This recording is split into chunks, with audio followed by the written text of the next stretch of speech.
Halo, saya Daniel Yopisteja, tapi di komunitas manapun biasanya orang-orang panggil saya Opa. Saya Ega Febrian, saya salah satu pengurus dari komunitas Bandung BMX. BMX secara global udah tahu orang 20 Identiknya 20 gitu. Ada BMX Racing, ada BMX Freestyle Park, Freestyle Flatland, ada Dirt Jump, ada Trial Bike, BMX gitu.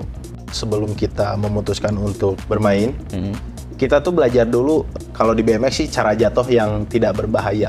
Sekarang tuh bisa dibilang udah mendunia lah karya yang dihasilkan memang betul-betul originality-nya dari Bandung BMX gitu. Kita pernah ngebikin satu sepeda yang namanya tuh KT Bike. KT Bike.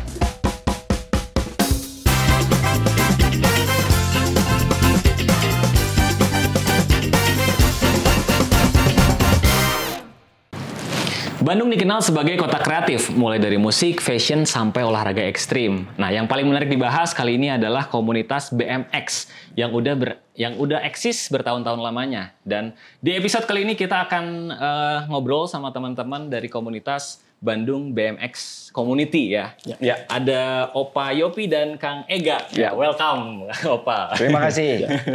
Nah, ini kita nanti kan ngobrol-ngobrol terkait dengan komunitasnya, terus BMX-nya, Kang. Nah, nanti kalau dari Kang Opa ya, saya manggil Opa aja. Panggil Opa aja. Opa aja. Ya, Opa aja. Oke, sebelum ngobrol nanti ada terkait pembahasan tentang keuangan segala macam. Nah, ini mulai dari mungkin perkenalan diri dulu kali ya. Oke. Dari Opa Yopi. Dari yang muda apa dari yang tua? Yang dulu aja Sama-sama biasa. muda, Opa. Dari Opa Yopi dulu. Oke, halo, saya Daniel Yopisteja, tapi di komunitas manapun biasanya orang-orang panggil saya Opa. Opa. Mungkin karena usia udah nggak muda, ya saya udah menginjak di 51 tahun. Tapi nggak kelihatan kayak 51 Amin, tahun, Opa. terima kasih. Dan yang paling benang merahnya sih lupa aja. Oke. Lupa. Apalagi kalau udah ketemu orang gitu, kalau ketemu orang cuma sekali, dua kali, besok ketemu lagi saya udah lupa. Gitu. Jadi harus intens. Gitu. Ah, ini kan tadi udah 51 ya, Ya. katakan. Berarti main BMX udah berapa tahun, Opa? 38 lah mungkin ya, dari tahun 86, 88. 38 tahun? Ya, sekitar segitulah. Wah, ini kalau boleh dibilang ini Tony Hawk-nya versi BMX ya. Di Indonesia. Di Indonesia ya? Di Indonesia ya? Oke, Opa, terima kasih. Terus kemudian Kang Ega, silakan Kang Ega. Halo. Nama saya Ega Febrian, saya salah satu pengurus dari komunitas Bandung BMX. Kebetulan saya main BMX tuh dari tahun 2006. Wah, hampir 20 tahun ya? 19 tahun lah. 19 tahun. Wah, gokil. Oke, berarti ini udah pengalaman yang luar biasa ya BMX ya dari. Ya, jadi saya main duluan, dia belum lahir. Dia udah lahir, udah main, saya masih main. Wah, keren Opa. Nah ini Opa sama Kang Ega ya. Ya. Nah, kita mulai sebelum ngebahas ke BMX-nya, kita mulai dari komunitasnya dulu. Tadi kan Bandung BMX Community. Ya. Nah ini bisa diceritain awal mulanya berdirinya kapan, terus perkembangan BMX di Indonesia seperti apa. Nah itu boleh dijelasin mungkin. Sama ini. Jadi sebelum Bandung BMX ini ada itu bermula dari ketika ada klub-klub di beberapa wilayah di kota Bandung khususnya gitu. Nah, ketika tahun 2010 ada pemusatan olahraga di wilayah Saparua, mungkin jadi Yacht Space gitu. Nah, Bandung BMX join juga di sana dan terbentuklah naungan yang dinamain Bandung BMX gitu dari untuk kumpulan atau menaungi beberapa klub yang ada di wilayah kota Bandung. Gitu. Oke, berarti bisa dikatakan Bandung BMX-nya itu jadi kepalanya lah. Ya, dari payung lah. Payungnya ya, dari Nah, komunitas gitu. BMX lainnya juga Betul. gitu ya. Gitu. Oke. Terus untuk member kan 500 orang ya? Ya, kurang lebih lah ya kurang member lebih. aktifnya. Itu usianya, range-nya muda-muda atau siapapun boleh gabung yang penting suka BMX atau gimana? Kalau untuk Bandung BMX itu nggak ada range umur ya. Ketika dia merasa atau memiliki jiwa sebagai riders BMX ya mereka boleh join. Jadi dia dari yang muda sampai yang tua ada sih gitu. Jadi bukan hanya khusus yang memang akan menjadi seorang atlet itu enggak gitu. Pokoknya BMX 20 in, kamu suka walaupun hanya cuma nonton doang, ya udah gabung aja gitu loh. Oke. Yang nantinya kita bisa mengarahkan itu semua gitu. Jadi ketika nanti ada yang mau memang betul serius untuk menjadi atlet, nanti bisa diarahkan. Gitu. Tapi ketika riders ini hanya ingin hobi atau lifestyle aja, nanti ada juga. Nggak masalah juga. Karena pada saat itu kan pemusatan tempat latihan anak-anak BMX freestyle itu kan ada di Saparua. Dan pada saat itu kan memang sarana dan prasarana kan belum seperti tahun ini. Jadi tempat latihan ya udah di situ. Pada datang situ latihan gitu, bareng-bareng lah gitu. Gotong royong lah ya, orang Bandung kan lebih terkenal dengan itunya ya. Iya, betul. Gotong royong gitu. Oke, terus kalau sekarang nih ya untuk kegiatan rutin tadi kan latihan di Saparua misalkan ya. Ini ada apa aja dalam 1 minggu misalkan? Kalau untuk latihan rutin, kebetulan untuk sekarang tuh kita udah nggak ada di Saparua, tapi membaur ya. Lebih membaur karena beberapa sarana juga udah ada kayak di Pandawa, di Taman Pramuka, terus di Pasopati ada, terus di Jalak Harupat juga ada sekarang gitu. Jadi ketika akan latihan tuh kita bisa janjian misalkan besok latihan di misalkan kita berangkat bareng. Jadi kalau dulu memang terpusat di Saparua itu, jadi tiap hari pasti ada yang latihan gitu. Karena sekarang sarananya lebih banyak, tersebar. Jadi kadang ada yang latihan di Pandawa Bowl, ada juga yang latihan ke Jalak Harupat gitu. Jadi masih mencar-mencar latihannya gitu. Cuman tujuannya tetap sama gitu. Cuman kalau agenda Bandung BMX kan tetap ada gitu kan. Jadi lebih fokus kepada event dan lain-lain gitu. Annual event juga kita ada Under the Bridge, ada BMX ngabuburai kalau puasa. Ya, terus kemudian ada BMX The Fest ya. Fest The BMX Fest. The BMX Fest gitu. Jadi lebih arahnya lebih ke sana lah acara. Kalau yang Bandung BMX itu ya. Dikarenakan sarana dan prasarana kan udah banyak.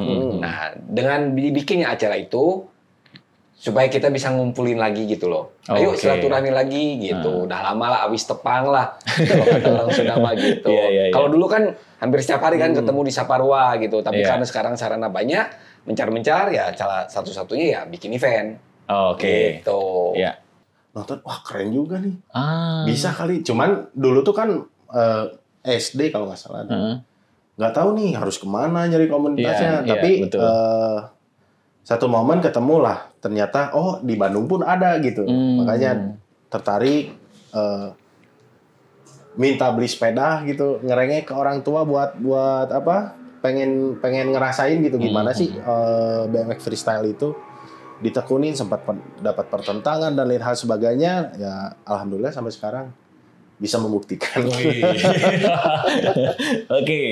Nah terus kalau kita lihat BMX ya, mungkin kalau dikategorikan kan ada banyak ya. Banyak. Ada yang balapan, misalkan ada yang freestyle. Nah itu boleh dijelasin nggak apa aja gitu? Ya BMX itu kan lebih identik dengan ukuran ban ya. 20 in gitu. Sebetulnya ada juga. Harus 20 inch itu? Enggak juga, sebenarnya ada 18, ada 16. Tapi BMX secara global udah tahu orang 20 in. Identiknya 20 in. Gitu. Ada BMX Racing, ada BMX Freestyle Park, Freestyle Flatland, ada The Jump, ada Trial Bike, BMX gitu. Apalagi ya? Udah itu aja kayak. Gitu.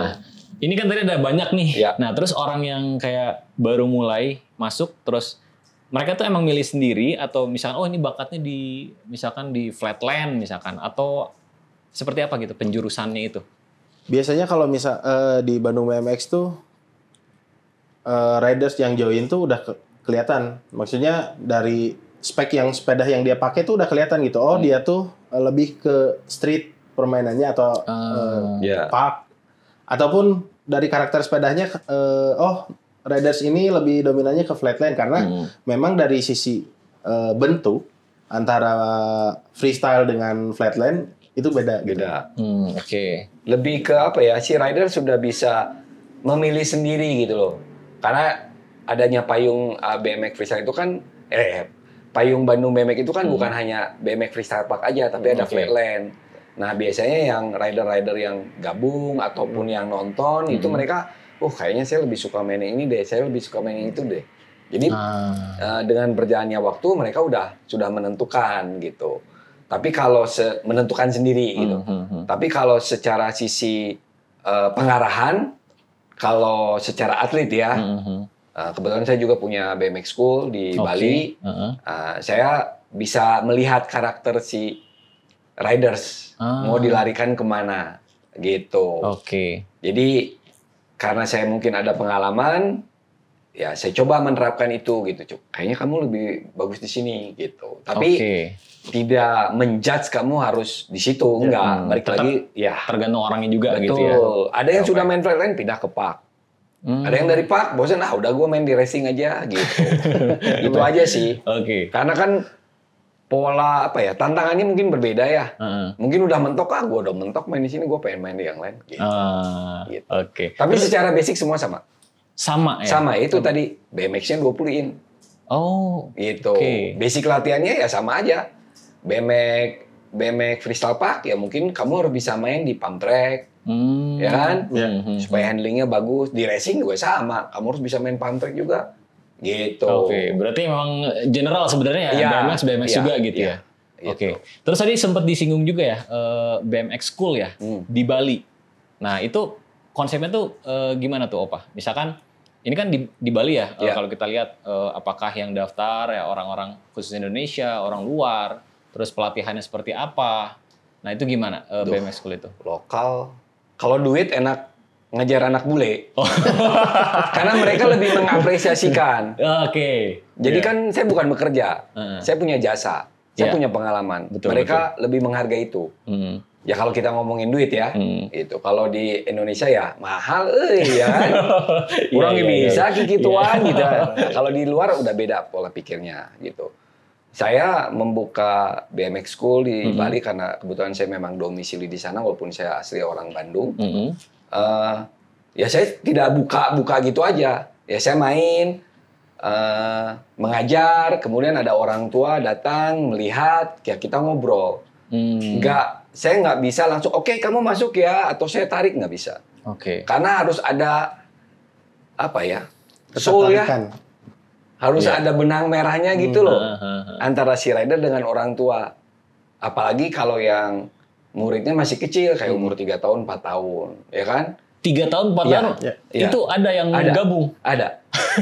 Karena kan untuk ngebangun mood anak kecil itu kan beda dengan anak yang udah remaja. Ya kan? Datang pagi-pagi, rudet gitu kayaknya. Kan saya tanya sama orang tuanya, semalam tidur jam berapa? Udah sarapan belum?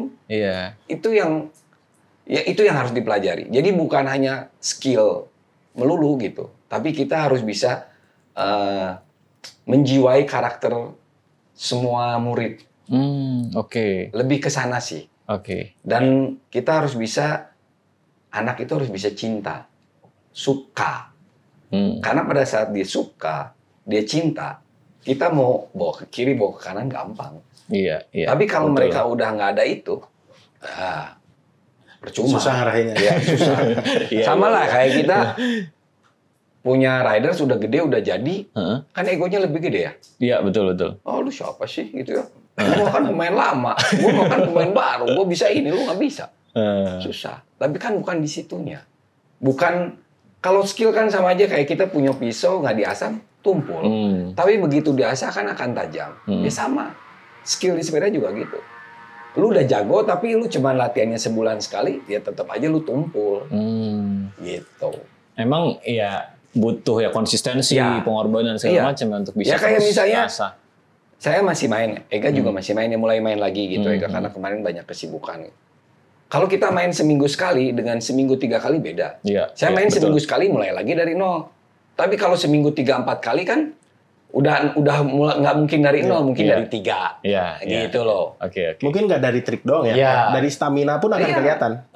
Betul. Itu salah satu yang terpenting juga ya Kang ya. Jadi yang disebut kamu pro itu ya mau nilainya dari mana? Harus konsisten juga ya Kang ya. Terus tadi kan bahkan ada yang mulai 3 tahun ya Kang ya. Nah ini kalau misalkan nih ada orang di luar pengen belajar BMX. Nah yang perlu disiapin pertama kali itu apa? Apakah misalkan semua orang bisa atau semua usia bisa atau apa dulu gitu biar kategori orang ini tuh ini bisa nih. Biasanya sih kalau misalkan untuk bikin anak tertarik gitu ya, biasanya orang tua tuh ngajak dulu ke event-event BMX. Lihat nih si anaknya tertarik nggak nih main, mau nggak nyoba gitu. Sebelum dia memutuskan untuk les BMX lah ibaratnya gitu. Kalau dia tertarik baru join gitu.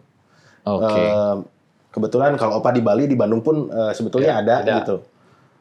Go BMX School. Nah, di situ kalau misalkan ketika si anaknya tertarik, orang tuanya akan menitipkan anaknya untuk dan harus spend money. Ya beli sepeda, beli protektor.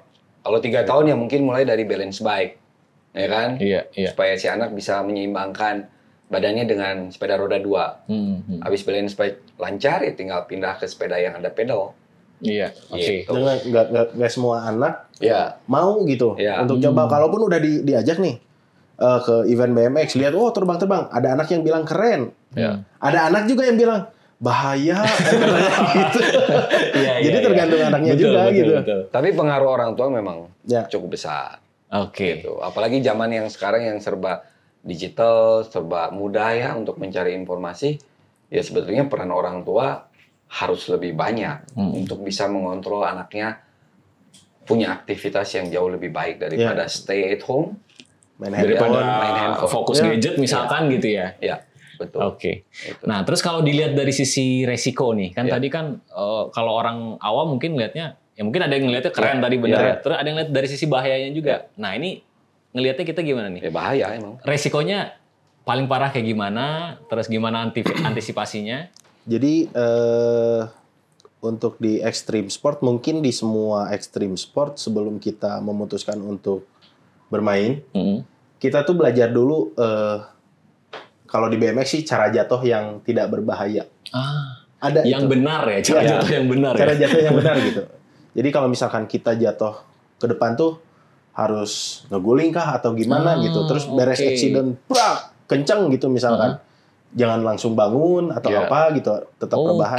Itu ada pengarahannya. Kalau di skateboard mungkin yang paling gampang gitu ya, cara latihan jatuh ya begitu mereka main terbang, jatuh, ya kamu harus mendaratkan di bawah itu ya lutut. Bukan ini. Oh, itu justru lebih bahaya. Karena mereka udah pakai protektor kan. Salah satunya untuk meminimalis accident yang lebih fatal ya kita harus pakai protektor.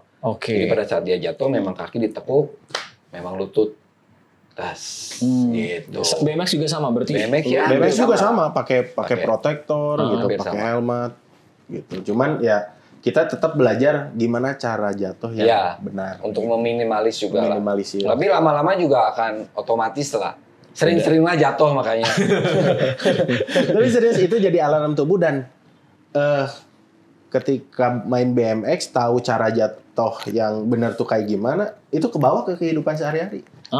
Kalau misalkan kita lagi jalan atau lagi naik motor, amit-amit kecelakaan atau gimana, ya udah jatuh tuh nggak parah, nggak fatal lah, nggak parah gitanya. Karena ada yang tadi trainingnya itu ibaratnya itu ya.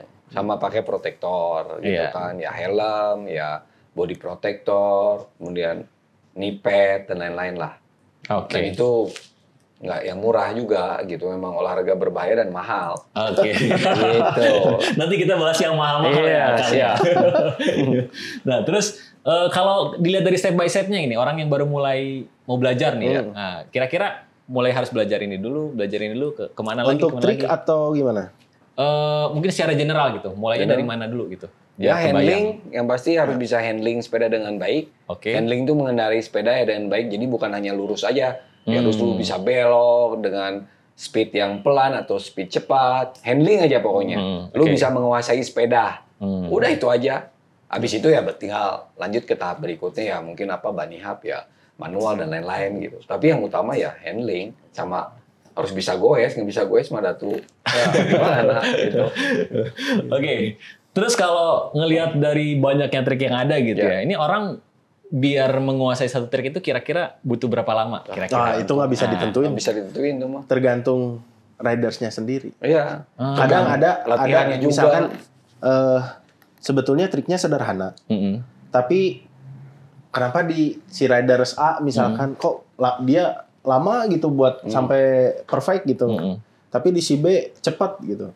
Kadang kebalikannya juga. Nanti ada yang menurut si B ini triknya tuh sangat susah. Iya. Kata si A ini gampang banget gitu. Jadi nggak bisa ditentuin seminggu bisa trik ini, sebulan bisa trik ini, nggak bisa. Tapi kalau Dan durasi latihan sih. Ya, intinya. durasi. Kalau durasinya lebih padat, ya pasti penguasaan triknya jauh lebih cepat lah. Sama kayak kita belajar membaca, belajar menulis ya. Ya kalau seminggu sekali ya begitu aja A, B, B, B gitu kan. Tapi kalau tiap hari orang tuanya mengajarkan itu Langsung alif batasa. ya, gitu. Langsung bahasa Inggris sama aja sih sebetulnya. Sama persis sebetulnya. Kita, ya saya, Ega berkecimpung di BMX sebetulnya nggak beda jauh dengan kehidupan kita sehari-hari. Membentuk lah. Membentuk karakter kita untuk di kehidupan kita yang akan kita jalani. Gitu. Jadi jangan dilihat dari sisi yang tadi berbahaya atau mahal ya untuk orang tua. Jadi tolonglah itu disingkirkan dulu, tapi yuk kita bentuk karakter si anak ini untuk menjadi lebih baik gitu kan. Punya percaya diri ya kan. Nah, karena pada saat lomba kan yang nonton kan banyak, nggak mungkin yang nonton orang tuanya aja, ya kan? Harus pede juga ya orangnya, dilihatin banyak orang. Rasa percaya diri gitu kan ya. Kenyamanan. Terus mengolah dia tubuh supaya baik gitu kan. Ya mungkin tidur dijaga ya kan. Kalau udah main BMX kan kamu nggak bisa yang cuma tidur 2-3 jam gitu ya, nggak bisa gitu. Ya terkecuali memang kamu hanya sekedar just for fun. Karena di BMX itu kan bukan hanya melulu menjadi atlet, bisa juga menjadi seorang desainer karena salah satu anggota, bukan anggota sih ya, pendiri Bandung BMX juga dia menjadi desainer untuk brand BMX internasional. Gitu. Gokil ya berarti. Dia ngedesain ada trofi atau mungkin merchandise-nya. Terus ada juga yang jadi musisi. Sebenarnya banyak gitu. Balik lagi ke orangnya gitu. Ya itulah yang tadi saya bilang bahwa itu akan membentuk karakter si orang itu sendiri. Ya kan? Iya, betul. Orang kan nggak tahu dia punya bakat menggambar. Karena dia suka BMX, ya akhirnya dia gambarnya kan topiknya, temanya di sana kan. Iya, betul. Nah, kayak gitulah. Mungkin yang paling kelihatan itu kan kayak mempelajari suatu trik itu kan misalnya jatuh bangun lagi. Nah itu kan kalau secara kehidupan juga kan bisa digunakan juga gitu. Betul. Gitu. Ngasah mental. Ngasah mental, betul. Gitu. Terus ini juga tadi kan sempat disinggung nih, lomba nih, kompetisi. Nah ini untuk ajang BMX ini selevel apa gitu ya? Sama di Indonesia perkembangannya kayak gimana BMX? Level dunia. Wah. Ini mau bahas dulu atau boleh langsung ya, sekarang? dari awal yang dulu kayak gimana gitu perkembangannya? Kalau dulu lomba BMX tuh lebih ke kayak tadi ya Pak ya? Ya, Karang Taruna ya, gitu. 17 Agustusan. 17 Agustus ngadain kegiatan selain balap kerupuk ya ada BMX. ada BMX-nya gitu. Nah, berjalannya waktu lebih ke kejuaraan yang memang skupnya wilayah, cuman masih underground. Tanpa izin. Pada saat itu ya? Pada saat itu. Sistemnya masih hit and run lah. Gitu.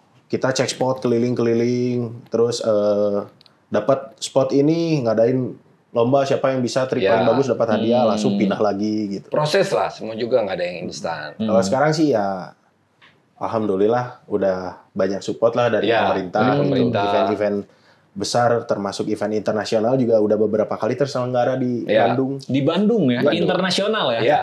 Dan BMX itu kan udah diperlombakan di ajang Olimpiade. Udah 2 kali. Jadi di Tokyo dan kemarin di Paris. 2015 ya event IOXC itu yang di Telkom ya? Kalau nggak salah ya. Ya 2015 pernah ada event internasional yang datang dari beberapa negara, dari Australia, Inggris kalau nggak salah deh. Ada juga. Ya. Gitu. Ada di Bandung. Kebetulan 2014-nya saya juara 2. Wah, keren. Jadi sebenarnya kan semua juga perlu proses ya. Yeah. Saya pikir juga semua olahraga juga perlu proses gitu kan. Untuk bisa diperlombakan secara multi event, event pemerintah ataupun event dunia gitu kan. Yang mana BMX untuk di Indonesia sudah diperlombakan di PON 2024 kemarin Aceh Medan. Untuk proses bisa diperlombakan di PON itu kan birokrasinya kan rumit. Iya. Selain birokrasi, apakah mewakili nggak, karena untuk masuk di PON itu harus bisa mewakili minimal kalau nggak salah 5 provinsi. Jadi kalau cuma 3 provinsi ya nggak bisa, harus 5 provinsi. Nah kebetulan kemarin akhirnya kita lebih dari 5 provinsi. Cuma kan itu kan perlu perjuangan ya, yang cukup lama gitu loh. Dan orang-orang di kepengurusan di pemerintah juga kan apa sih BMX gitu ya. Kalau sepak bola kan secara general tahu ya, bola hiji diperebutkan ku loba gitu, nah orangnya bola nama hiji meliwe bola hiji ewang gitu ya, itu kudu parebut kan gitu. Ya itulah sosialisasi edukasi itu yang terus kita berikan, makanya adalah Bandung BMX itu untuk memayungi supaya informasi-informasi itu bisa terserap dan bisa tersalurkan dengan baik, gitu. Karena kan di Indonesia itu sosialisasi dan edukasi itu sangat minim. Gitu. Padahal kalau edukasi ini berjalan dengan baik, sosialisasi dengan baik, begitu kalian berkecimpung di BMX, bisa menjadi atlet, bisa dapat penghargaan dari provinsi atau mungkin dari nasional, lu kuliah tenang, lu sekolah tenang, gak usah mikirin uang lagi, gak usah gitu loh. Kerja pun mungkin akan ada, karena ada jalur prestasi dan itu ada di undang-undangnya. Nah sosialisasi inilah yang sangat minim gitu, diterima oleh orang-orang. Makanya beruntunglah kita ada Bandung BMX. Beruntunglah riders yang tumbuh di generasi sekarang. Karena di zaman kita dulu, khususnya sebelum 2015 lah, BMX itu belum menjadi olahraga prestasi. Kecuali BMX racing ya. Kecuali BMX racing ya. BMX freestyle itu belum menjadi olahraga prestasi, tapi masih menjadi olahraga rekreasi. Jadi just for fun aja gitu, nggak ada tujuannya tuh mau kemana gitu. Tapi di momen sekarang tuh BMX freestyle udah berubah menjadi olahraga prestasi yang dinaungi oleh KONI gitu. Jadi kalau kita misalkan teman-teman yang baru mau belajar, yang ngelihat kesempatannya tuh bener-bener luas banget gitu sangat. Kan, sampai ke level internasional. Betul. Jadi semuanya balik lagi ke pilihan sih ya, ke pilihan si riders ya. Kalau kita sebutnya pemain BMX itu rider. Rider BMX bukan rider motor ya. Jadi kalian bisa ke jalur atlet prestasi, bisa juga hanya sebagai entertain atau mungkin sebagai seorang desainer atau musisi dan lain-lain. Ya basicnya dari sepeda lah gitu. Karena banyak riders, teman-teman riders yang bisa bisa hidup dari BMX. Ada beberapa riders yang bisa jadi brand ambassador.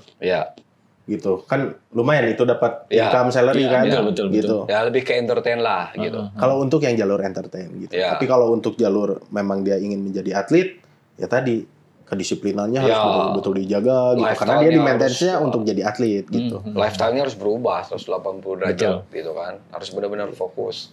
Dan memang terbuka, tapi memang berat untuk menjalankan itu untuk sebagai atlet gitu kan ya. Ya mungkin dari asupan juga kan harus dijaga, nggak bisa betul. Udang sare ngedahar gorengannya gitu kan. Orang Indonesia. Iya, tapi kan ya itu harus dijaga gitu kan ya. Yang nggak bisa seenak-enak, orang lapar makan ya nggak bisa kan, harus dijaga otot juga kan. Makanya tadi ditawarin makan, nanti dulu. Ini salah satu ngejaga juga ya. Gitu. Jadi BMX itu tergantung si ridersnya mau kemana gitu. Mau ke musik bisa, masuk. Mau ke otomotif masuk gitu, karena dari beberapa event atau dari beberapa kebutuhan gitu ya, ada brand-brand di Kota Bandung yang pengen video klipnya ada anak BMX-nya, itu mereka kolaborasi sama kita.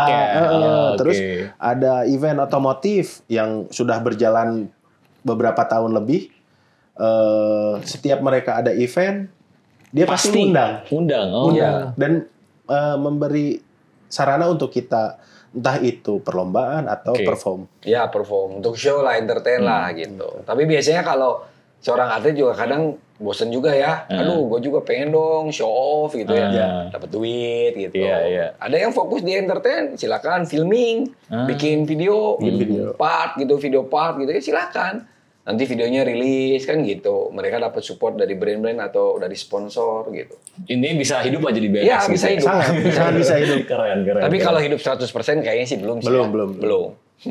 Kalau 100% benar kayaknya belum. Cuman untuk bisa nggak? untuk Asal belum nikah. Kalau udah nikah mah nggak bisa. Bener berat. Nggak sejeng dapur mah. Kalau didikan dari Bandung BMX atau dari BMX itu untuk kedisiplinan, melatih mental itu sangat kepake lah di kehidupan. Oke. Gitu. Dari pola kerja kita sekarang gitu. Benar-benar kepake lah gitu. Ya. Nah, terus kalau dilihat tadi kan untuk kayak di levelnya atlet gitu ya, kompetisi internasional. Nah, ini ada cerita nggak? Misalkan Indonesia pernah ikutan kejuaraan di negara mana. Nah, terus kan dengar-dengar Kang Yopi ya, Opa Yopi juga kan pernah nganterin ya kan ke Jepang kemana. Nah, ini boleh diceritain gimana? Ya kalau untuk di luar negeri ya memang ya sepeda itu kan ada payungnya ya, PBIC. Gitu. Kalau internasionalnya ada namanya tersendiri lah, ICF. Kalau PBIC kan lebih ke Indonesia lah, Indonesia Sport Sepeda Indonesia. Ikatan Sport Sepeda Indonesia. Kalau isi Indonesian Cycling Federation. Ya 2 minggu kalau 2 minggu lalu ya memang saya dibutuhkan oleh ICF untuk mendampingi 2 atlet BMX Indonesia yang sebelumnya mendapat medali emas di event kejurnas. Ya kejuaraan nasional yang dibikin oleh ICF. Nah, jadi kalendernya mereka lah tiap tahun. Nah, kemarin pemenang medali emasnya mendapatkan ya bonus lah istilahnya untuk mengikuti kompetisi di Asia di Fukuoka Jepang. Wah, berarti yang menang itu ibaratnya dapat tiket ya? Ya, difasilitasi lah. Difasilitasi ya tiket, ya hotel, ya makan semua lah, dan pendaftaran dan lain-lain. Nah, cuma kan 2 atlet ini kan harus ada pendampingnya, harus ada tim manajer, harus ada tim medis. Sebetulnya banyak gitu loh kalau direntetin tuh gitu. Cuman ya mungkin balik lagi ke masalah anggaran, akhirnya federasi menunjuk saya. Berhubung saya yang memiliki sertifikat kepelatihan internasional. Oh, sertifikat internasional BMX ya? Untuk BMX freestyle. Pelatih BMX. Dunia itu ruang lingkupnya kan berarti kan? Itu kan ada level-levelnya. Kebetulan saya kemarin 2 tahun lalu kalau nggak salah saya ambil sertifikat itu di Korea. Wah. Dan memang pada saat itu memang mentoknya di level 2. Kalau di level 1-nya ya mungkin saya nggak tahu juga ya. Tapi kemarin puji Tuhan saya dapat sertifikat itu level 2 dan saya orang pertama yang punya sertifikat itu di level 2 untuk BMX freestyle. Orang pertama dan satu-satunya di Indonesia. Untuk BMX freestyle ya. Untuk BMX freestyle ya. Untuk BMX freestyle. Karena BMX racing ada lagi, di road bike ada lagi pelatih gitu. Karena pelatih itu kan yang dipelajari bukan hanya sebenarnya bukan harus dari anak BMX bisa jadi pelatih. Dari luar anak BMX pun asal dia tahu tentang BMX bisa aja jadi pelatih gitu loh.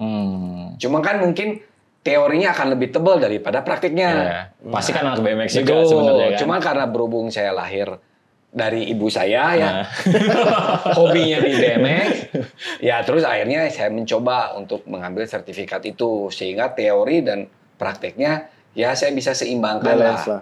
Gitu. Karena kan tetap harus kita belajar teori. Yang teori pasti akan gelut sama yang prakteknya. Yang prakteknya tuh akan gelut juga sama teori, kan sama-sama benar, sama-sama baik. Ya saya mencoba memposisikan itu. Walaupun kalau saya dibilang ada lu mah nggak jago ya, lu nggak pernah juara dunia. Ya memang itu saya akui. Karena saya lahir duluan daripada lu. Iya kan? Pada saat saya lahir tidak ada event internasional. Kan begitu. Pemerintah juga belum tahu gitu. Betul. Ya jadi nggak perlulah kita berdebat soal itu. Yang penting bagaimana pelatih itu bisa membaca karakter si riders. Bisa membaca arena skatepark gitu ya. Karena pada saat si rider untuk lomba ya kita harus mapping untuk membuat jalur gitu loh. Itu tergantung sendiri ya? Kenapa? Pelatih. Tergantung kreativitas sendiri mau kemana pelatih. Pelatihnya berdiskusi pelatih dengan riders gitu. Kayaknya harus dari sini deh. Oh enggak, dari sini. Itu didiskusikan. Karena pada saat lomba dengan waktu yang diberikan 60 detik blank. Iya, kalau nggak dipelajari itu blank. Betul. Udah ngos-ngosan ya. Bener nggak? Muskio, nondenya. Gitu. Itulah fungsinya pelatih. Sebelum running pertandingan itu pelatih dan riders tuh diskusi alurnya mau kemana. Kalau trik memang mungkin diserahkan ke riders ya Pak ya. Betul. Tapi untuk flow alur dia strategi lah strategi. Memang perlu strategi. Untuk memenangkan suatu event itu kan semua pakai strategi. Iya. Ya faktor keberuntungan pasti ada lah. Iya nggak? Gitu. Tapi kalau jimat-jimatan nggak ada lah. Ya nggak berlaku. Nggak kayak zaman saya dulu main BMX racing tahun 80-an gitu. Itu pakai isim, pakai jimat. Gitu kan. Nggak ada itu. Saya pernah di Garut itu. Lagi perform di Garut. Backflip. Terus ada bapak-bapak yang bilang, wow pakai jin. Gitu. Ya kita udah nggak mikir ke sana lah. Strategi, kemudian stamina si rider gitu kan semua harus dijaga gitu. 60 detik loh. Iya sebentar sih. Gitu. Kelihatannya sebentar ya. Tapi kalau kita ngelakuin itu ternyata wah ribet ya. Itulah yang tadi balik lagi. Pola hidup harus dirubah kalau menjadi seorang atlet. Dan itu jadi satu keuntungan untuk riders di masa sekarang. Karena zaman saya dulu bermain atau join di perlombaan itu, saya berpikir lain sendiri. Berpikir untuk ngelakuin trik itu sendiri. Kalau sekarang kan enak, tinggal diskusi sama pelatih. Gitu menurut pelatih baiknya ke sini gitu. Kalau dulu kan udah mah stres di pertandingan gitu ya, mikirin jalur, mikirin trik gitu. Cuman ya dari beberapa pertandingan atau yang udah pernah saya ikuti, yang susah itu melawan ego. Iya, makanya melawan ego diri sendiri itu yang susah. Dalam artian lebih ke triknya kah itu harus yang seperti apa atau gimana? Nah, terkadang di pertandingan itu adrenalin kita kan tinggi. Jadi ada ambisi walaupun kita tahu nih kita belum bisa ngelakuin trik A misalnya. Tapi di pertandingan kita bisa nekat aja padahal saat itu doang, padahal sebelumnya nggak latihan itu misalnya. Nekat. Nah, untuk ngelawan ego itu yang sebetulnya susah. Oke. Itulah fungsinya pelatih. Jadi bukan melulu pelatih harus jago nggak. Gitu. Tetap harus bisa memperhitungkan juga gitu. Iya, oke. Main intuisi. keren. Terus kemudian kalau di kompetisi, nah ini yang dinilai itu apa aja gitu dari sisi misalkan trik udah pasti. Nah ini bisa dijelasin nggak? Banyak seperti sebetulnya. apa? Nah, karena untuk di BMX Freestyle Park dan Flatland itu kan ada 5 juri, ya memang harus ganjil gitu loh. Yang dinilai memang banyak. Ada tingkat kesulitan, arah keaslian trik itu, gitu kan. Ada line yang tadi saya bilang. Arahnya kemana? Iya, arahnya kemana. Karena kan di arena skatepark itu kan obstacle-nya banyak ya. Ada jambok, ada spine, ada bla bla bla gitu. Kalau mereka cuma main jambok terus ya. Alat yang lain yang dipakai ya itu mempengaruhi nilai. Mempengaruhi poin. Gitu. Terus stylenya seperti apa, terus clean apa enggak, endingnya pada saat dia melakukan gitu. Ya, pada saat mereka melakukan trik mulus enggak gitu, apa kakinya turun satu atau tangannya yang harusnya pegang di grip jadi yang satu di sini kan. Itu pun berpengaruh ya? Berpengaruh, sangat berpengaruh. Karena sebelum saya jadi pelatih, ya Ega juga sempat menjadi juri, ya saya tahu lah. Karena waktu juri PON tahun lalu juga saya jadi juri PON, ya. Oh, jadi juri PON ya? Iya. Padahal saya udah dapat sertifikat pelatih. Cuman pada saat itu memang SDM untuk menjadi juri itu kan memang minim. Karena perlu ada pelatihan. Gitu. Jadi memang istilahnya mah harus ada sertifikatnya lah gitu. Walaupun memang ada yang terbit, ada yang enggak untuk di skala nasional ya sertifikat itu. Jadi ya harus ada pelatihan, harus ikut sehingga ya udah. Kebetulan kemarin sebenarnya saya nggak mau gitu jadi penjurian, cuman jadi juri. Cuman karena dibutuhkan, ya udah oke lah. Saya membantu. Gitu. Dan tetap harus objek. Ya, karena mata saya sama mata dia pasti beda. Penilaiannya akan beda. Dan bebannya berat menjadi seorang juri itu. Ya kalau dibilang ya berat gitu. Kalau kita hitung-hitungan secara matematika ya. Gitu. Gawena kieu tapi ya to be honest aja gitu. Tapi karena kita punya dedikasi yang tinggi untuk perkembangan BMX di Indonesia, gas. Jadi harus objektif pasti kan ya. Mungkin ada pihak-pihak yang ya dalam tanda kutip kayak main bawah tanah gitu. Banyak itu mah. Nomor rekening seberakal. transfernya kayak yayasan. Ada aja ya kayak gitu. Ada ya? itu mah. Di semua olahraga pasti ada. Oke. Gitu. Tapi kan kita nggak mau mencoreng itu untuk di BMX. Apalagi saya main yang udah 38 tahun gitu ya. Saya nggak mau gitu. Reputasi ya Iya, udah selama ini. saya kan? jadi payah. Saya selama 38 tahun luka dengan seperti itu. Iya. Wah, saya. Orang sedunia. Iya. Terus juga dengar-dengar kan Opa pernah diundang sama siapa? Yang orang Amerika itu kata Kang, ya kan? Itu. Oh, Tom DeLonge. Nah itu gimana tuh ceritanya? Itu mah bisnis saya dulu lah. 2003 sampai 2014 saya memang dipercaya untuk pegang brand dari Amerika yang kebetulan semua pentolannya dari band Blink 182, Blink 182 lah. Iya. Penggemarnya banyak banget di Indonesia menunggu-nunggu.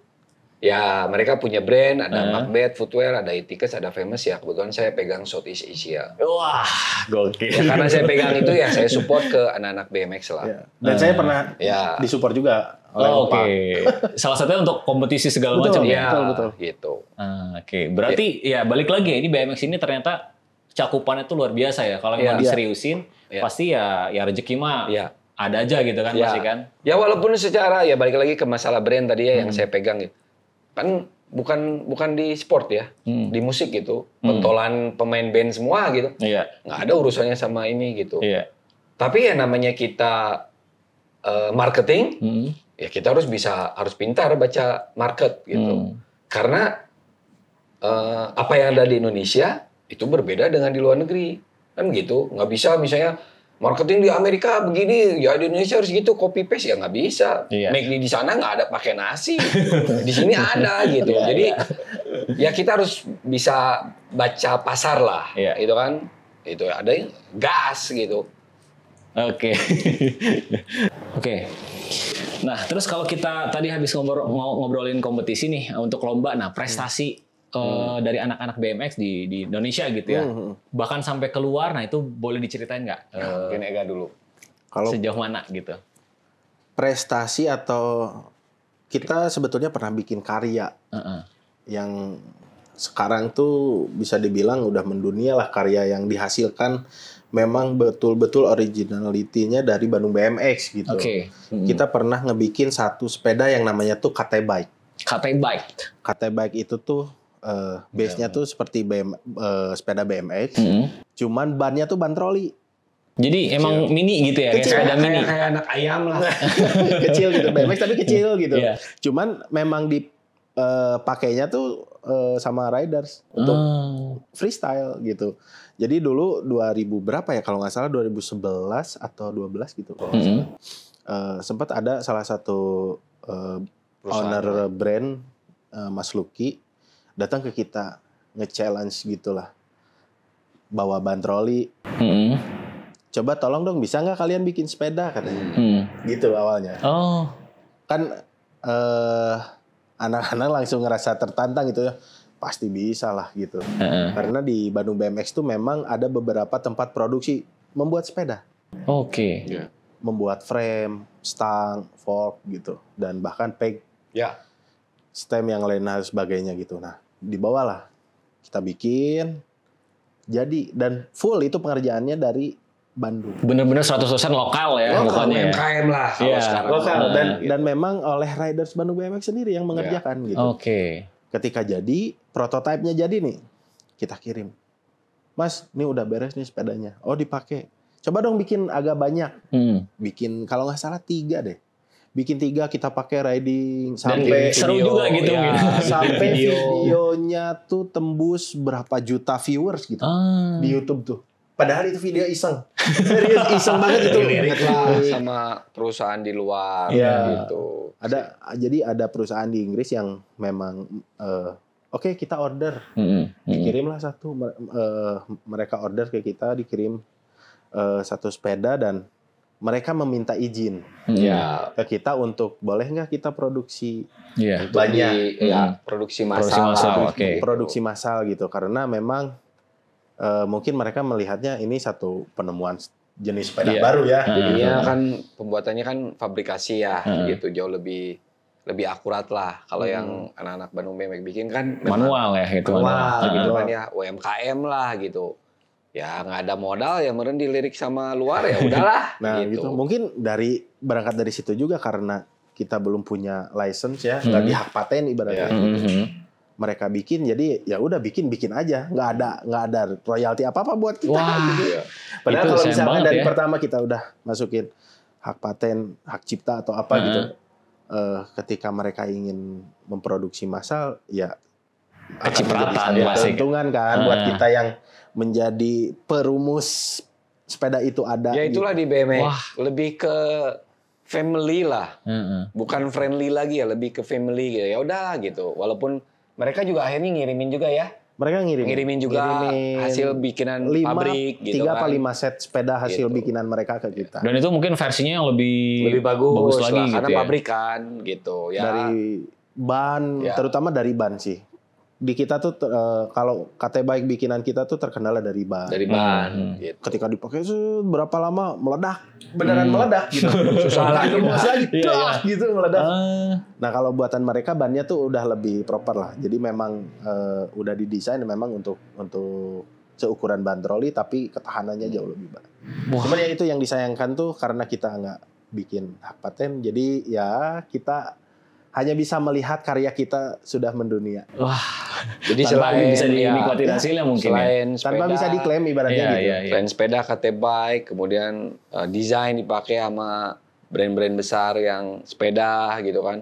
Musisi, atlet juga ada yang ikut lomba di luar negeri gitu kan. Pernah ikut World Cup juga. Wah. Kejuaraan dunia gitu kan ya. Karena kan jenjangnya kalau di Indonesia kalau yang sudah multi event dari pemerintah kan paling mentok di Kejurnas. Kejurnas itu kan ada kategorinya banyak gitu ya. Selain yang diperlombakan flatland dan park, kategori umur ada di sana, ada youth, junior dan elite gitu. Youth itu ya paling kecil kemarin tuh umur 7 tahun. 7 tahun perempuan gitu kan.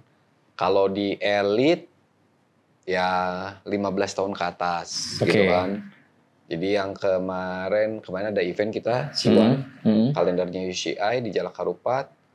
Yang paling muda ya kalau nggak salah 15 tahun. 15 tahun? Ya dari Karawang. Kalau dari Kabupaten Bandung 18 lah. Itu yang 15-an berarti masuknya ke elit. Ke elit, udah masuk ke elit? Ya, masuk ke elit. Karena elit itu minimum 15 tahun. Gitu. Dan itu level kompetisinya di internasional UCI tadi ya? Internasional. Internasional gitu. Wah.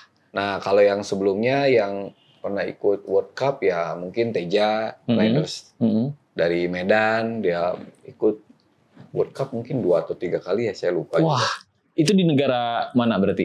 China, Prancis juga pernah. Wah, keren ya. Terus yang kemarin ke Fukuoka Jepang, Maulana Arif sebelumnya pernah di China juga. Terus di Jepang, Ian Sofian pernah di SEA Games apa Asian Games saya lupa di Filipina tapi nggak menang. Samuel juga pernah dari Bali. Banyak lah. Banyak ya. Ya cuman memang kita belum bisa naik podium ya karena prasarana dan sarana yang kita miliki memang belum 100% proper. Disupport gitu. Juga ya, belum 100% disupport lah. Mungkin banyak dari hal dari sisi obstacle pun berbeda dengan yang di luar. Di kita misalkan kita terbiasa dengan jump box atau obstacle dengan ketinggian 1,5 meter. Ternyata di sana 3 meter, 2 kali lipat. Oh iya gitu. Iya. Terus kan memang ada sarana yang memang dibutuhkan. Kayak misalnya kayak di Jalak Harupat kan sudah ada foam pit. Jadi begitu belajar jumping, landingnya di busa gitu kalau busa. Tapi sebenarnya ada resi. Jadi urutannya tuh biasanya mereka main di foam pit untuk belajar, setelah lancar mereka lari ke resi. Jadi landingnya itu kayak matras, tapi nggak diam, tapi masih bisa jalan. Kalau foam pit kan udah landing, udah nggak bisa ngapa-ngapain gitu ya. Karena busa kan, beres gitu spawn gitu. Nah kalau resi masih bisa. Habis dari resi ya udah ke real gitu. Langsung ke konkret gitu ya, langsung ke obstacle-nya lah gitu. Nah itu yang kita belum punya gitu. Mungkin itu juga perlu dukungan juga ya dari pemerintah gitu kan. Mungkin kalau ngelihat dari track-track yang udah ada, harusnya lebih proper lagi ya di levelnya internasional katakan gitu. Ya, terus kan kita kan sarana yang kita miliki kan kebanyakan kan outdoor. Iya. Lomba bangsat nalanya. Bandung gitu ya. Diambilin gitu. Diambilin gitu ya. Apalagi nanti ada resi. Wah ini rumah ini buat tidur gitu kan ya. Iya. Kayak gitu-gitulah gitu. Balik lagi ke SDM kita lah. Iya. Mungkin itu salah satu ya alasan mungkin ya kenapa belum sampai ada yang ke level podium gitu ya. Nah mungkin Ya, enggak alasan yang kuat gitu kan. Balik lagi ke si ridernya sendiri. Yang tadi saya sampaikan di awal ya memang lifestyle harus berubah. Iya sih. Gitu. Kalau Karena memang, sekarang tuh menjadi masa transisi dari olahraga lifestyle ke olahraga prestasi. Memang ini tuh masa transisi lah. Itu karena BMX diakui di olahraga prestasi kan belum lama juga. Iya. Jadi masih banyak atau riders yang terbiasa dengan perlombaan yang underground atau gimana dengan pola riding yang kumaha urang gitulah ibaratnya mah gitu. Iya. juara dunia belum terbiasa lah. Juara dunia Olimpiade kemarin di Tokyo itu Logan Martin dari Australia. Yang saya tahu ya. Ya tolong dikoreksi kalau salah. Itu sehari 8 jam dia latihan. 8 jam latihan. Sehari 8 jam. Wah. Kita mau nggak? Kita mah latihan 2 jam. Iya bener 2 jam latihannya mah 30 menit, sejam setengah ngobrol, ngopi ya. Iya. Belum Mentalnya sosial media, mungkin masih gitu ini ya. ya mentalnya. Posting. Disiplinnya masih sedikit harus ditingkatin lagi. Malah yang kemarin juara Olimpiade yang dari Argentina kalau nggak salah. 1 jam loh. Konsisten latihan tiap hari. 8 jam, 1 jam. Sebenarnya kan balik lagi ke pola latihan ya. Iya. Gitu. Sama konsisten. Itu aja. Tapi jangan berarti yang juara dunia aja cuma sejam ya, setengah jam aja gitu. Ya lu level lu jauh gitu loh ya. Ya kita sama Jepang jauh gitu loh. Tapi sama negara tetangga ya kita masih oke lah gitu. Tapi oke juga hati-hati ya gitu. Oke. Jadi ya gas we gitu ya. Kalau saya sebagai dari sisi pelatih ya kalau kamu mau punya prestasi serius ya. Gas gitu. Tapi jangan setengah-setengah ya. Iya kalau mau jadi entertain atau seorang bisnis yang tadi Ega sampaikan, lu bisa bikin sepeda, lu bisa jadi desainer, mungkin lu bisa jadi fotografer dengan media extreme sport. Iya. Karena di Bali saya punya selain BMX School, saya punya studio belajar foto tapi media extreme sport. Wah. Karena kan fotonya beda ya. Foto makanan, foto trik gitu ya. Properti, sebenarnya kan beda. Lensanya mungkin beda, kecepatannya berbeda. Kalau fotografer biasa nyoba di foto extreme sport, banyak tuh yang pas foto kitanya udah lewat trik cek mana gak ada. Jadi sebenarnya peluang di kalian main di BMX ataupun di apapun juga ya, sebenarnya peluangnya kan banyak. Iya. Tinggal bagaimana kita mengolahnya. Kita apa ya istilahnya ya? Inisiatifnya kita mau dibawa kemana gitu loh, ya kan? Kan itu yang harus diolah gitu. Mungkin bisa jadi seorang konten kreator juga, ya. Dengan media BMX gitu. Dengan keragaman anggota BMX yang Bandung BMX yang ada sekarang kan ada pengusaha, ada apa gitu. Jadi ketika nanti ada kegiatan pengen bikin kaos, ada pengusaha konveksi di anggota sendiri ya. Jadi memang perputaran ekonominya pun berjalan sebetulnya di Bandung BMX ini. Tinggal kita mau memposisikan diri kita ada di mana nih gitu. Kalau misalkan diri kitanya pasif, ya mungkin akan di situ-situ aja. Tapi ketika diri kitanya aktif, kita bisa nentuin nih, kita mau join ke usaha si Om ini misalkan gitu. Dekat tuh gimana ya bisa jalan gitu. Dan beberapa riders memutuskan untuk membuat brand sendiri pun ada. Gitu.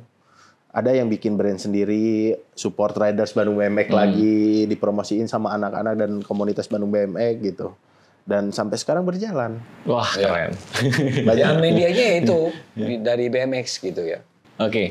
Nah, terus tadi udah ngomongin ke sisi bisnis, ke uang. Nah, ini boleh dikasih tahu nggak nih, untuk kita bisa ya mulailah untuk mau belajar BMX, terus tertarik, perlu modal berapa? Ya misalkan kayak peralatannya, harganya berapa, sepedanya berapa. Nah, boleh dikulik lagi nih dari mungkin basic berapa ya? 2 basic juta berapa ya?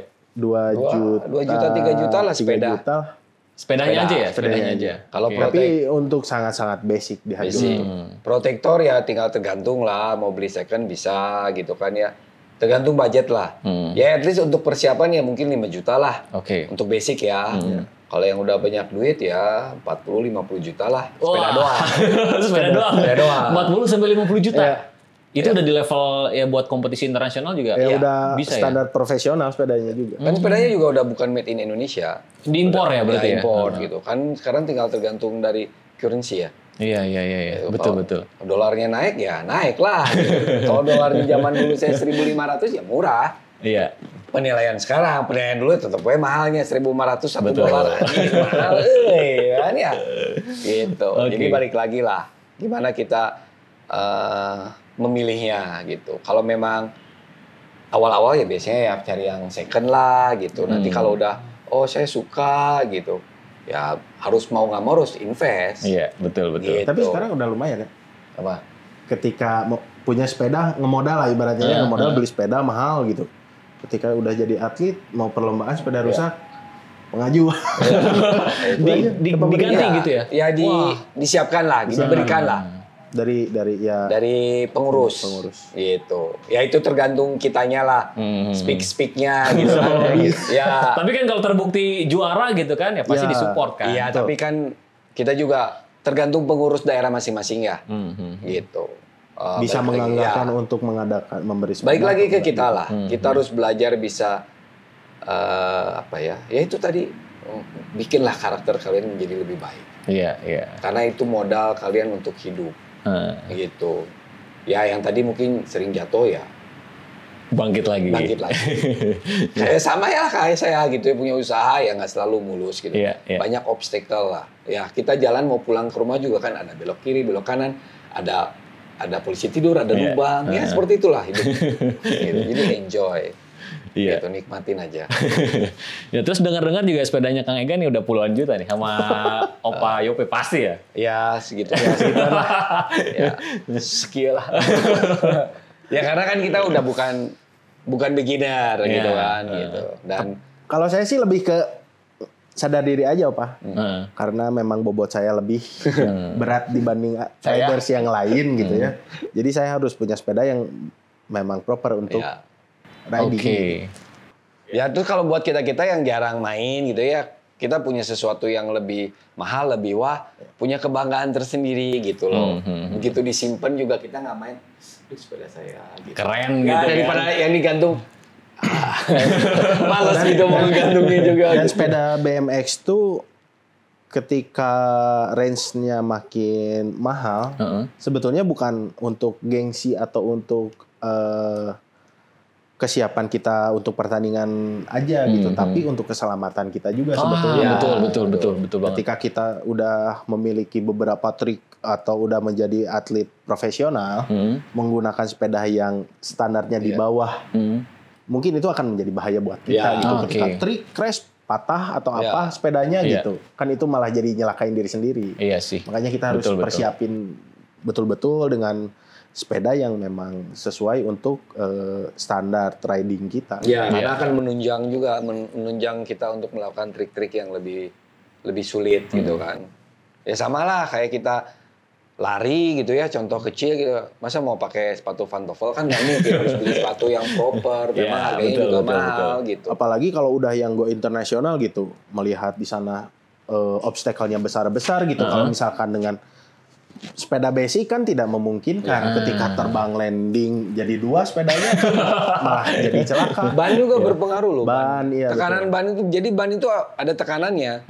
Jadi bukan tergantung dari ban dalamnya, ban luarnya. Ban luarnya itu kuat nggak dengan tekanan 120 PSI gitu. Karena kan sekalinya landing tuh kan Ya, jebret gitu ya. Ban BMX tuh kalau untuk park dan flatland itu udah kayak batu. Iya. Udah kayak batu. Udah kayak batu keras. Bisa dikasih tekanan 100 sampai maksimal 120 lah.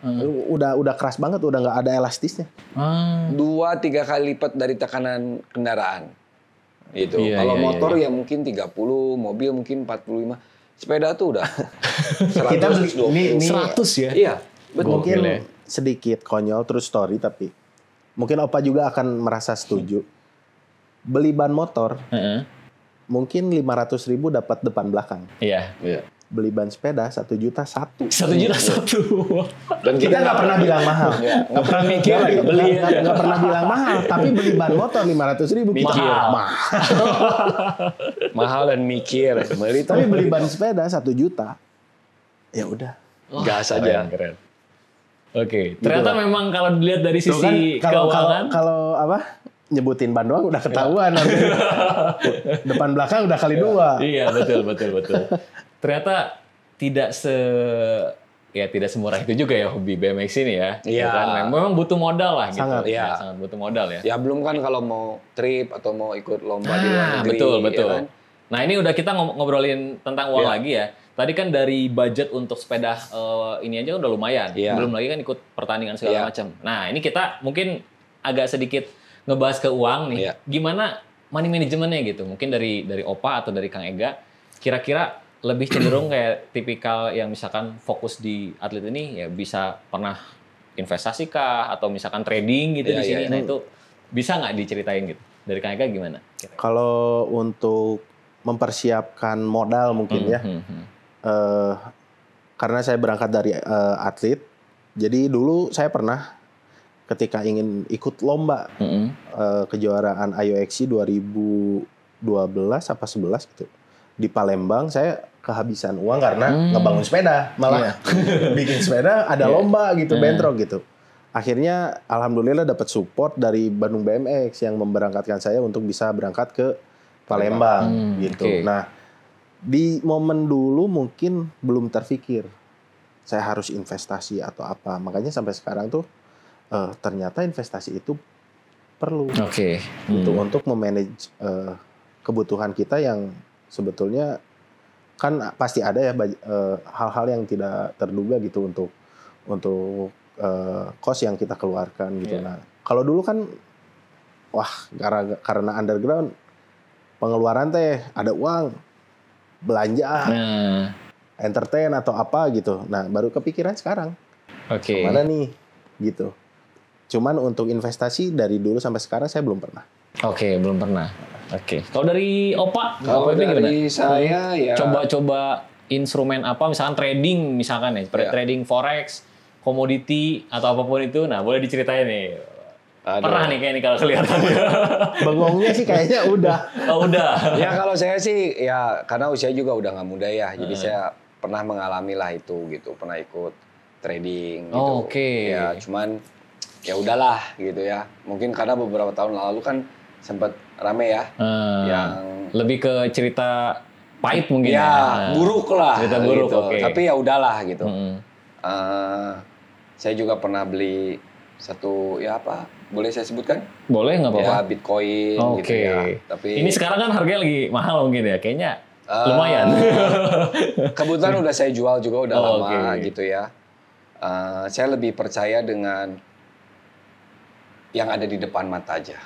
Apa itu, Opa? Ya mungkin bisa beli emas. Emas, ya kan? Kenapa emas ya mungkin lebih gampang. Untuk dijadikan uang, gitu kan, daripada bisa investasi di tanah bisa, cuman kan lama ya. Dan jual beli tanah atau rumah itu kan perlu ada kecocokan ya. Iya, betul. Wah, feng shui kan dia ya. Tapi kalau emas kepepet-pepet, gadein aja gitu kan ya. Sekarang kan pemerintah udah punya badan pegadaian ya. Kalau perlu banget tinggal dijual, gampang gitu loh. Kalau nabung, kalau banyak duit lebih baik jangan nabung lah kalau kata saya mah. Mending diputerin ya? Mending diputerin gitu. Karena saya pernah punya usaha juga ya, jadi ya diputerin aja gitu. Terus ngomongin tentang emas nih, Opa ya. Emas itu sekarang lagi ada di harga tertinggi sepanjang masa. Ya, jadi kalau mungkin Opa punya emas ya, kalau dijual sekarang lagi tinggi-tingginya. Gitu kan. Yang punya emas mau dijual saya. Nah, terus kalau mungkin ada irisannya sama yang kita lakuin sekarang. Nah, ini kan kita ya salah satu ya broker gitu ya, yang dimana broker yang memfasilitasi fasilitas untuk trading ke nasabah-nasabah. Nah, cuma bedanya ini lebih ke digital gitu. Jadi transaksinya tuh berupa ya kontraknya, nilainya yang diperjualbelikan. Tapi intinya ini bisa jadi peluang juga untuk siapapun yang mau coba trading. Betul. Ya, cuma bedanya ini bukan fisik aja gitu. Tapi intinya ini bisa jadi peluang lah. Gitu. Jadi mungkin harus belajar lah. Harus belajar, betul. Jangan buru-buru, jangan tergiur gitu kan ya. Karena semuanya nggak ada yang instan. Wah, ini walaupun namanya mie instan, ya lu harus bikin air dulu gitu. Lu harus siapin mangkoknya udah dicuci atau belum. Iya. Jadi nggak ada yang instan, bullshit itu. Wah, ini poin penting banget Pak. Karena jujur ya, ini irisan yang apa ya? Bidang yang kita geluti ini memang mungkin orang lain yang ngedengarnya itu instan gitu. Wah, ini bisa modal berapa jadi berapa gitu kan. Ternyata ketika didalami ya tetap harus belajar dulu manajemen resikonya seperti apa ya kan. Sama kayak BMX juga mungkin kan kita harus mulai dari trik ini, trik itu gitu. Intinya harus ada gimana cara kita landingnya itu ya. Manajemen resikonya itu yang kalau di sini mungkin kita harus paham dulu. Iya, betul. Jangan tergiur lah. Jangan tergiur. Ya kalau saya ya udah memutuskan yang ada di depan mata aja gitu. Tapi kan itu juga nggak instan juga kan. Betul. Lu beli emas sekarang nggak mungkin besok tiba-tiba anjlok tinggi gitu kan, nggak mungkin. Proses juga dong, mungkin sebulan atau setahun gitu. Ya pelajari aja gitu loh. Menarik. Makanya belajar BMX, bisa membentuk karakter. Habis itu belajar trading. Nah buat yang muda-muda, basic mentalnya dari BMX lah. Ya, betul. Yang buat muda-muda lah, mungkin silakan kalau mau belajar ya. Kalau saya sih udah pernah lah. Udah ngalamin cukup lah ya, cukup. Oke, nah terus satu lagi nih untuk Opa Yupe sama Kang Ega ya.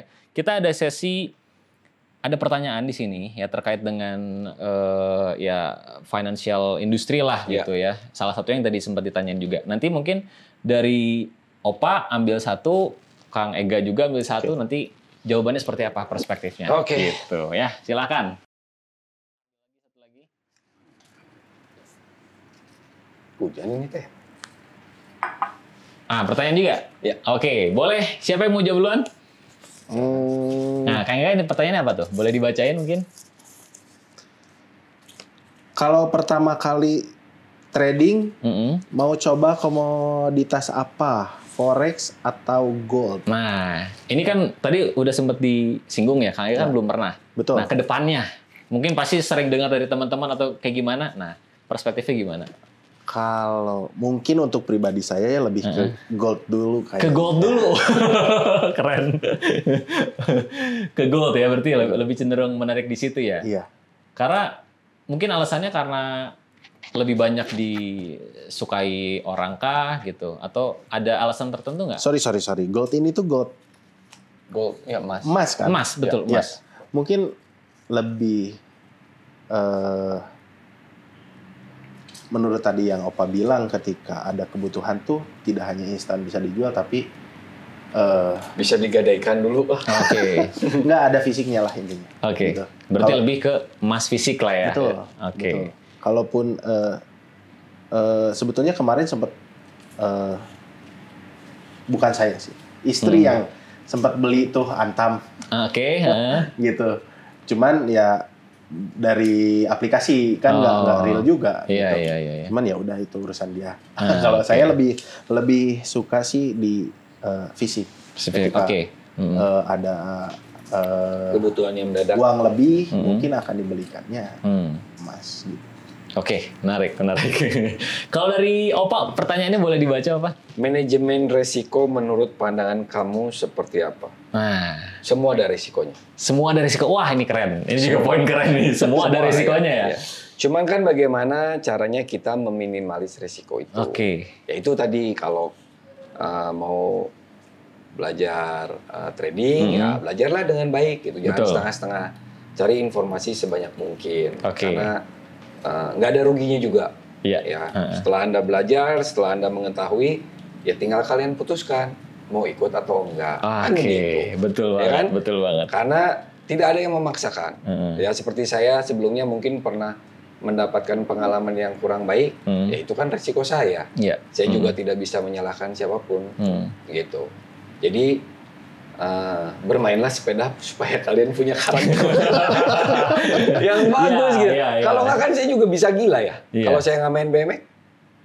Oh berarti nominalnya ini udah di atas 3 digit. Punya pengalaman dulu kan bisa gila mungkin ya. Iya betul. Tapi ya itulah jalan hidup yang harus kita lalui gitu. Yang harus saya lalui. Gitu. Jadi ya enjoy aja. Semua ada risiko pasti. Semua ada risiko. Ini poin yang harus Untuk meminimalis risiko itu ya kalian harus belajar. Itu aja. Walaupun sudah belajar. Apapun itu ya, Om ya. Apapun itu. Setelah belajar tetap ada risiko. Betul. Itu kan. Mungkin setelah belajar udah hatam, ya udah mantep. Ada obrolan dari sebelah ya. Gini. Ya nggak? Jadi berubah. Itu kan risiko juga. Itu betul banget, betul banget. Jadi apa yang sudah kamu tanam, ya itulah yang akan kamu petik. Selesai. Oke. Intinya belajar dulu dan semuanya ada risiko ya. Tinggal gimana cara kita minimalisirnya aja. Oke, menarik. Nah ini mungkin pertanyaan terakhir ya Opa ya sama Kang Ega ya. Untuk orang-orang yang mau gabung ya ke komunitas, ya mau gabung ke ya BMX untuk di industri ini, boleh diinfoin gabungnya kemana? Misalnya Instagramnya apa gitu ke teman-teman? Gimana cara gabungnya? Untuk teman-teman yang mau bergabung di komunitas BMX, khususnya di Bandung, yaitu ada komunitas Bandung BMX, bisa follow akun official kita Bandung BMX, Bandung BMX. BDG BMX ya. Oke. Terus sama harapan kedepannya mungkin dari Opa Yopi sama Kang Ega untuk komunitas ini ya, atau lebih luas lagi ke level internasional gitu, atau apapun itu harapannya, boleh di sharing lah gitu, diceritain. Kalau untuk saya harapannya tuh lebih ke regenerasi ya. Jadi semoga banyak cikal bakal riders yang akan tumbuh di khususnya di Kota Bandung. Yang bisa mewakili nama daerah Bandung tercinta untuk di kancah internasional. Oke, menarik. Dari Opa? Kalau dari saya secara global ya, kita nggak bisa kerja sendiri ataupun golongan ya. Kita tetap harus bisa berkolaborasi dengan siapapun. Dengan pihak swasta, dengan komunitas, atau dengan federasi, dan bersama pemerintah. Untuk menjadikan mimpi-mimpi kita menjadi nyata. Gitu kan. Yang tadi Ega sampaikan ada generasi baru ya. Yang nggak bisa kita kerjakan secara komunitas. Nggak bisa sendirian ya, Opa ya. Harus bersama-sama. Gitu. Karena kalau udah ngomongnya secara luas, apalagi udah bawa bendera merah putih, ya Indonesia, gitu. Nggak akan mungkin kita bawa Bandung BMX, gitu. Tapi udah bawa Indonesia. Oke. Ya semoga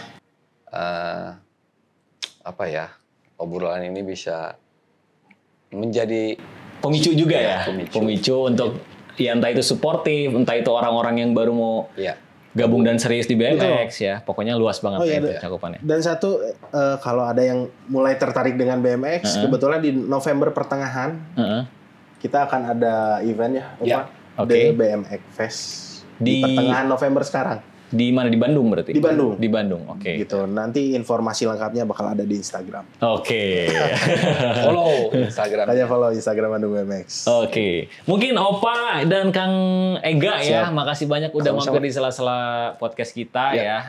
Ini udah cukup panjang obrolan kita. Semoga teman-teman yang nonton juga terinspirasi.